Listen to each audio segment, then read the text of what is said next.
वैभव पुन्हा आणणार उद्धव ठाकरे। महाराष्ट्रातील गद्दारांना सत्तेपासून दूर करा, गद्दारांना माफी नाही। महाराष्ट्राचे उद्योगधंदे गुजरातला पळवणाऱ्या महाराष्ट्राची जनता कधीच मतदान करणार नाही। माझ्या वडिलांचा पक्ष पळविणारे मेंढे यांना माहीत आहे, शिवसेना ही फक्त बाळासाहेब ठाकरे यांचीच आहे। दाढीवाल्याने लाडक्या बहिणींना 1,500चे आमिष दाखवत मतं विकत घेण्याचा घाणेरडा प्रकाराचे खोटे स्वप्न दाखवले आहे। जर लाडक्या बहिणींवर एवढं प्रेम असेल तर मी मोदी सरकारला आजच सांगतो की महाराष्ट्रातील बहिणींना रेल्वे प्रवास फुकट करा, असे कल्याण पूर्व येथील पोटे मैदानात जाहीर सभेत उद्धव बाळासाहेब ठाकरे यांनी भाषणात जाहीर आवाहन मोदी सरकारला केले। मी महिलांच्या बाबत बोललो की आपण आपलं सरकार आल्यानंतर 3,000 रुपये तर देणारच आहोत, पण महिलांना सरकारी बस सेवा आहे त्यातनं मोफत प्रवास सुद्धा देणार आहोत। आणि एवढंच नाही तर मुंबईच्या लोकल्स आहेत, इतर ट्रेन्स आहेत, त्यातनं सुद्धा माझ्या महिलांना माता भगिनींना मोफत प्रवास मिळालाच पाहिजे, ही मागणी आम्ही मोदींकडे करणार आहोत।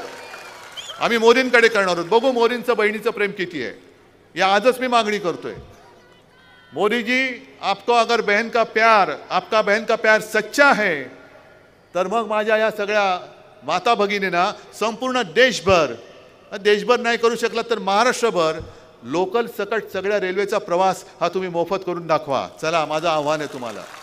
कल्याण पश्चिमचे उमेदवार सचिन बासरे, कल्याण पूर्वचे धनंजय बोराडे, अंबरनाथचे राजेश वानखेडे आपले समर्थक कार्यकर्त्यांसोबत मोठ्या संख्येने उपस्थित होते।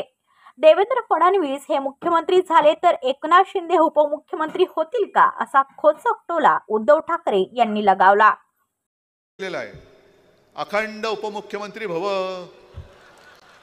आपल्यात एक आशीर्वाद असतो ना, महिलांना देतात तसं ह्यानं दिला कोणीतरी, अखंड उपमुख्यमंत्री भव।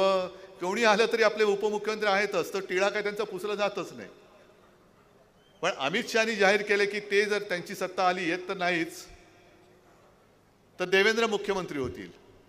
मग दाढीवाल्यानं विचारायचं की जसं देवेंद्र तुझ्या बरोबर उपमुख्यमंत्री म्हणून काम केलं तसं दाढीवाल्या तू होशील का रे उपमुख्यमंत्री? पेलेल का तुला? पण होऊच शकत नाहीये, कारण महाराष्ट्र कधीही गद्दारांना साथ सोबत संगत देत नाही, गद्दारांचा कडेलोटच करतो, तो या निवडणुकीत होणार आहे। ब्युरो रिपोर्ट, कल्याण, कलम भूमी न्यूज।